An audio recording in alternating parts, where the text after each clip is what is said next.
At Yes. nire-recall niya yung bunga ng Espiritu na nasa Galatians 5. Kasi po yung bunga ng Espiritu, isa lang yun eh. For the fruit of the Spirit is love. So tinutuloy Yes. ni Pablo dito, ganito nyo dapat isa sa kabuhayan, yung love.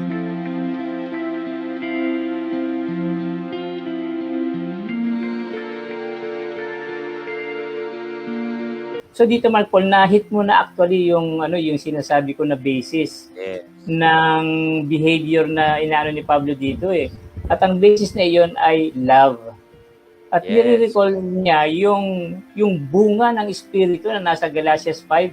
Kasi po yung bunga ng Espiritu, isa lang yun eh. For the fruit of the Spirit is love.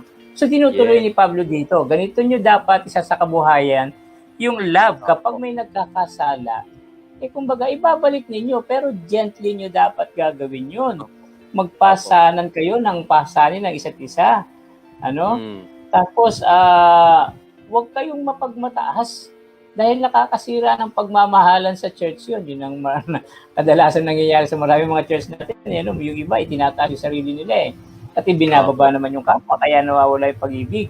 Pagkatapos, sabi pa dito, ay yung mga tumatanggap ng turo, dapat nagsishare doon sa mga nagtuturo. Kaya dito yung prinsipyo ng pag-ibig ay talagang ginagawang practical ni Pablo dito sa first part ng mga final instruction niya.